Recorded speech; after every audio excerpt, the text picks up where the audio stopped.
listening to Historyman, a project of ekbarnes.com, where we walk in the footsteps of heroes and proclaim freedom reigns. On today's podcast, we feature Kip Carter, friend of the Revolution, a historical guru of the Southern campaigns. So welcome, Kip. Thank you. I appreciate it, Eric. Kip, we're speaking today or recording today from your home, which actually sits on the battlefield at Hanging Rock, which is about 25 miles above Camden. Is that correct?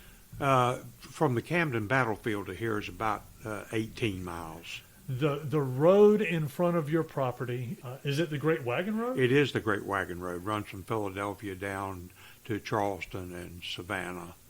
But through this part of the state, a lot of the road has a lot of branches to it, but in this part of the state, it is the road. We're on the road runs along the fall line between the Lynches and the Catawba River. So a drop of water in my front yard goes to the Lynches, and a drop of water in my backyard goes to the Catawba River. 521, and we have talked to some historians in Camden. It kind of gave us the idea that 521 was really the Great Wagon Road. And really, 521 runs a little east of here. This is actually Flat Rock Road. This is Flat Rock Road, and this is on the ridge line that connects Lancaster with Camden. And so this was the Great Wagon Road. 521 really didn't exist back then. Right. But of course, once you get up to Heath Springs, 2 miles north of us, that's where 521 intersects the Flat Rock Road. And 521 then goes north and goes through Pleasant Hill. And in Pleasant Hill, the Great Wagon Road turns right and goes up State Road 522 toward Buford's Massacre site, where 521 goes straight on up toward Lancaster and then to Charlotte. And that was known as the Charlotte Cutoff, and it swung from just below Salisbury down through Charlotte and then rejoined the Great Wagon Road here at Pleasant Hill. So Camden really was a pivotal place. When the British took Charleston, they came to Camden and really kind of set up shop as kind of like the hub. They had a place in Sherrall, they had a place in 96, and Camden was kind of like the center of the state. You correct me if I'm wrong. Yeah, no, so Camden's the oldest inland city in South Carolina, and it was a trading point. There's a little bit of it's sort of along the fall line there, so there were a couple of mills there, grist mills. Right. And so it was originally called Big Pine Tree, but then became known as Camden for Lord Camden, British politician. And so it was a trading hub, and traders went out from there to the various Indian tribes in the area. So that's why Camden was such an important place. And it's right on the Catawba Watery River also. The area that we're in now, would it have been, when you talk about Indian tribes, I know that the Catawba Indians were a huge Indian tribe in this area. Tell us a little bit about the Catawba Indians. Well, the Catawba today, of course, are greatly reduced as a result of 200 years of land encroachment by whites. Also as a result of diseases. They were not, had never been exposed to measles and mumps and smallpox, and they have been greatly reduced. But during the Revolution, they were a large tribe. They were sort of a conglomeration of several smaller tribes that came together, the Waxhaw among them, and became the Catawba. And they were fierce warriors. In fact, the Cherokee were terrified of them. During the French-Indian War from 1756 to 1763, up in Virginia, a lot of the settlers up there in the Valley of Virginia were often raided by Native Americans, and so a lot of them began looking south. And this was a good area to settle in because the Catawba were here and the Cherokee were terrified of them. And the Catawbas really liked the settlers. In fact, they liked South Carolinians particularly because they said South Carolinians were honest traders. They, in fact, didn't like North Carolina, said those people up there always cheated them, and so they considered themselves to be friends of South Carolina settlers. And when the state line was being run from the coast up toward Charlotte, they had an error down near the coast, and by the time it got to Charlotte, it was going to put the Catawba Indians in North Carolina, and they were very upset about it. So they began looking at where the line was, and in fact the line should have included Monroe and Charlotte into South Carolina, but didn't. So in order to make up for the problem, North Carolina gave South Carolina northern Lancaster County, York County, part of Cherokee, and part of Chester County. That was called the New Acquisition. That happened in 1772. So all these people who thought they were North Carolinians suddenly became South Carolinians, and of course the Catawba were very happy because that put them firmly in South Carolina. I was talking to Zach Limhouse from the York County Cultural Museums, and he was talking about just that controversy, and was talking that even some of the records of the settlers there in York County, the Brattons, for instance, right, from Brattonsville, they were, when they first moved here, they were considered to be in Mecklenburg County at that time. And so how did that change? You said the Catawbas were upset and wanted to be in South Carolina. I saw a map of 1770, and a huge section of this area was considered the Catawba Indian lands.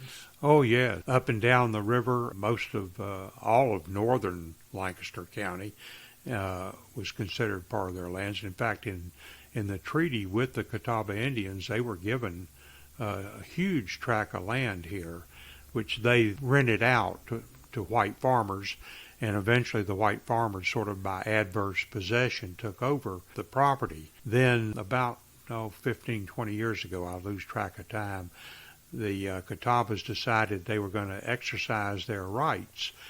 And so the result was that there was virtually no property in South Carolina, in northern Lancaster County or in York County, that didn't have a cloud on the title because the Catawba were claiming it. And so it became very difficult to transfer property with a clean title. So finally, the state of South Carolina worked out an agreement with the Catawba to get clear title to the land, and the Catawba in return took a cash settlement.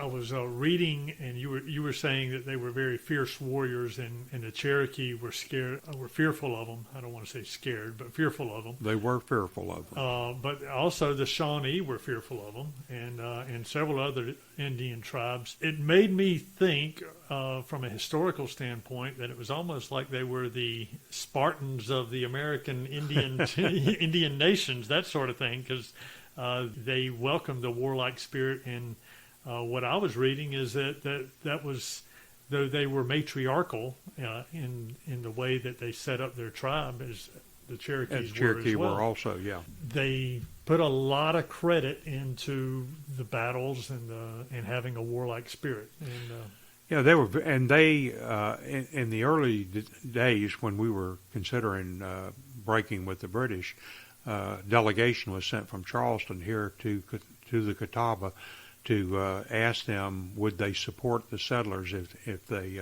broke with England, and the Catawba agreed to fight with the South Carolinians. And so the report back to Charleston was the Catawbas are with us, which was taken as a sign that we had a good chance of actually succeeding in breaking free of the British. And the Catawba were very active. In 1776, they were involved at the Battle of Charleston, where the British were defeated. They were out on the point with some of the men from this new acquisition militia here, holding off Lord Cornwallis, who was trying to cross to Sullivan's Island to get into the back of the Palmetto Fort. now, was that Cornwallis? Yeah, that was Cornwallis. He was the land commander. Okay. With Peter Parker's fleet. Sir Peter Parker was the overall British commander, because he was the admiral. Okay. Yeah, they took a real beating from the Palmetto Fort, and Cornwallis was never able, because of the water depth and the accuracy of the fire from the Catawbas and the new acquisition militia. He tried to wade across to the island. He tried to come across on flatboats, and the fire from shore was so intense that they were never able to do it. So That left it up to the British Navy to try to redo the fort, and they weren't able to do it. In fact, Peter Parker's boat, his ship was badly mauled. He had his pants blown off of him. He was wounded, and it blew his breeches off of him. Then they finally gave up and left. Of course, that's where the palmetto tree comes from in our flag. Sure. Is the palmetto fort there. And the Catawbas were at many of the major battles. Oh, yes. Carolina. And they were here at the Battle of Hanging Rock. Okay. There were probably around 35 warriors under Chief New River, and he had 2 captains under him and another 30 or so warriors. And they played an integral part in the battle here. Is there any hero, any story out of this area that kind of piques your interest? Well, of course, Davie has always piqued my interest, but that's in part because my great-grandfather was a Davie. I don't know if we're related or not, but sure. But from Orange County, North Carolina, up where he was from. And he was such an outstanding person, a real patriot, a gentleman, a man of outstanding character. His wife was from eastern North Carolina. He married into the Jones family, who were prominent Federalists in eastern North Carolina. In fact, a descendant of Jones's serves in Congress right now from eastern North Carolina. Really? So, yeah, and his father before him. And so they were a very prominent family. So Davie married very well, but he had strong connections to this area right here and was very familiar with the area around Hanging Rock. And influenced Andrew Jackson, and Jackson, of course, goes on to become president of the United States, and the Jacksonian Revolution, so to speak, is where democracy really, as we understand it today, got its start in America. Davie was a very interesting guy. He was from eastern North Carolina, but his uncle was William Richardson, was the minister of the Presbyterian Church here, so he spent a lot of time as a youth in this area. And he retired here and died here and is buried here in Lancaster County. He was, as you say, the founder of the University of North Carolina. He was at one time governor of North Carolina. He was the minister to France, a staunch Federalist politically. During the war was considered to be a brilliant tactician, and he was a great fighter. Interestingly enough, though, he gave up fighting because Nathaniel Greene, when he became commander of the American forces in the South, needed somebody that he knew was capable of supplying his army. And so Davie was appointed quartermaster, and he's the one who made sure there's the famous race to the Dan River, in which Cornwallis is trying to catch Greene after the Battle of Cowpens. And Greene manages to stay ahead of him. There's always food for the army. There are always boats to cross the river. So every time they got to a river, Greene got across because of Davie's planning. And then Cornwallis would get to the river and there'd be no boats, and that would slow him up. And eventually Greene was able to cross the Dan River into Virginia, and Cornwallis gave up and turned south again, at which point Greene circled him, and they met up at Guilford Courthouse, where Greene used the tactics that Morgan had used at Cowpens. The British had a victory that day, but it was a Pyrrhic victory.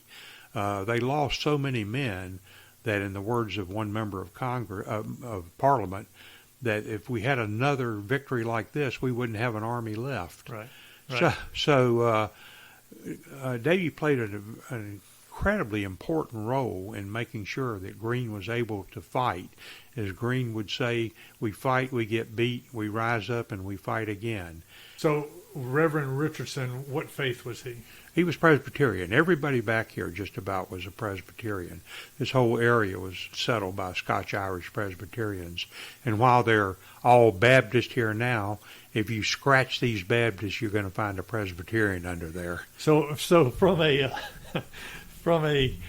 belief standpoint, what separated the Presbyterians of that ilk from the Anglicans or the Puritans or other denominations or faiths? Well, it's very complex, and it goes back to England. The Scotch-Irish were not Highland Scots; they were Lowland Scots, And so northern England and southern Scotland is where these people lived.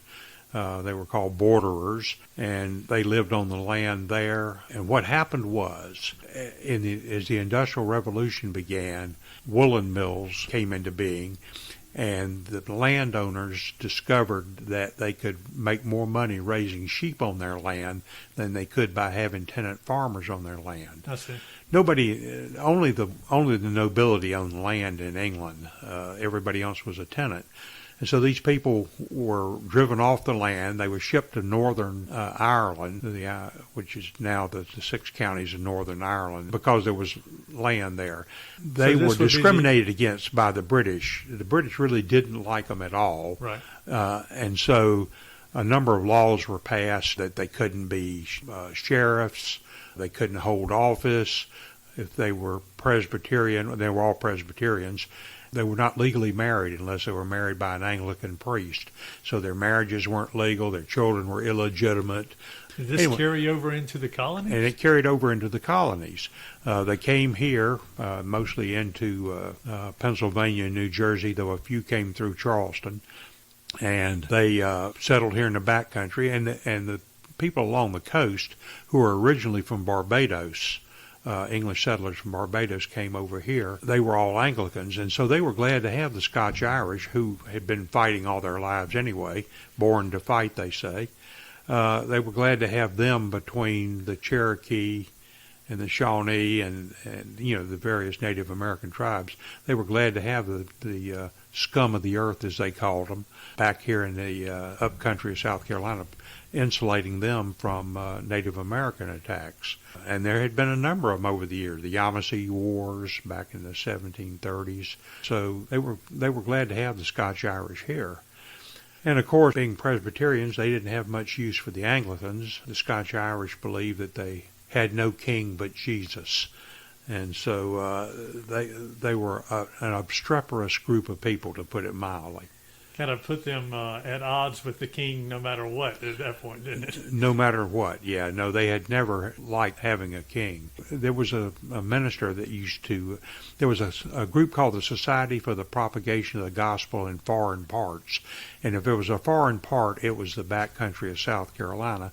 And so Anglican missionaries were sent out to these heathens. Was this Woodmason? This was Woodmason, Charles Woodmason. Even in his diaries, he didn't have too much good to say about some of the people he ran into, though. No, it's very interesting. He was very negative about the people in his diaries, yet when you read, there was a movement in early 1770s called the Regulator Movement. It was very much more active in North Carolina than South Carolina. I mean, there was actually a small battle in North Carolina with the regulators and who were the Scotch-Irish inland. This is Alamance, right? Alamance, Battle of Alamance. Where the governor brought cannon and the regulators didn't have any cannon. That's exactly right. They actually got beat that day. Yeah, that's exactly right. But if you look at the petitions from the backcountry here to the legislature down in Charleston, it's obvious from internal textual criticism that Woodmason wrote those things. So he must have felt some kind of feeling for these people. Anyway, he would have mass weddings back here. He would marry 200 or 300 couples at a time. Some of them would, he would say women great with child and children clinging to their skirts, and he would marry them so that their marriages would be legal under colonial law. He was an interesting character. He was always complaining he didn't have enough money and wasn't even able to buy enough food. And so his friends in Charleston got him a job. Are we talking about Woodmason stuff? Woodmason, okay. Yeah. Got Woodmason a job that they said was going to give him some money. It was called a sinecure. He wouldn't have to do much. He would get a good income from it. And so he was appointed the stamp tax collector for South Carolina. Well, we know how that went over with the Boston Tea Party, etc. And Woodmason left South Carolina under duress, and we don't know what happened to him. He went back to England, and we lose track of him, but he was an interesting character. So William Davie came from the eastern parts of North Carolina, came into this area with his uncle, who was a Presbyterian minister, Right. is what you're saying. And then he grew up in that. During the Revolutionary War, William Davie was in his early to mid-20s. Yeah, he was 23, 24 along. Well, the war lasted for 9 years, 8 years. But he was a young man, very well thought of, well educated for the times, and was a brilliant tactician. He was actually wounded at the Battle of Stono Ferry, correct? Yeah, but and that was later. Practiced law or read law. Yeah, he read the law. There were no law schools back then. You went to a lawyer and you studied under him. You read for the law, just like Andrew Jackson did later. Who was actually from this area as well. Right, exactly. But in fact, he was here at the Battle of Hanging Rock. Was he? He was. He was 13 years old. His brother was 16, and his brother was wounded here in the battle. Andrew Jackson carried messages for Davie. Andrew Jackson thought Davie was the finest man he ever met, and he said he wanted to model his life on Davie. Of course, he didn't, but he really admired Davie, and Davie used him as a messenger some during the battle. In fact, Davie gave him one of his pistols to carry. Let me ask you this, Kip. What does liberty mean to you? Oh, that's a very broad question. I mean, you just have to go back to the ability to have the pursuit of happiness, the ability to make decisions about how you want to worship, what you want to do to make a living, the freedom to own land, the freedom to read books. That's liberty to me. What would you want people to take away from their visit to South Carolina in regards to the Revolutionary War and their visit to this area that you find yourself in? Well, the truth is that the Revolutionary War had stalled in the North, and it had turned into a stalemate by 1778, and the British realized that, and they decided that New England really wasn't worth having. They were willing to give up New England, but the real value in the colonies were the southern colonies and the mid-Atlantic. And so they began the Southern Strategy in 1779.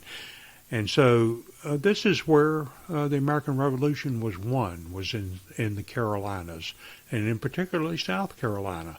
People say that the Revolution was over after Yorktown, but that's not true.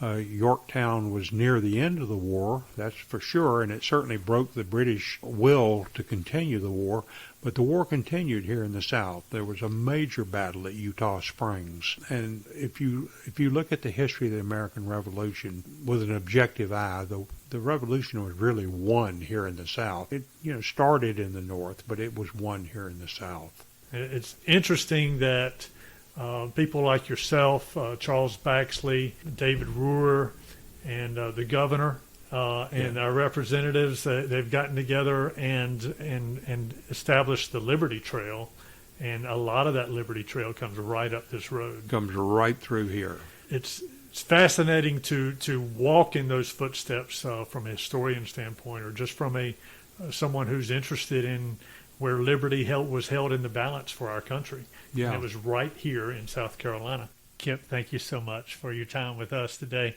I'm very happy to do it.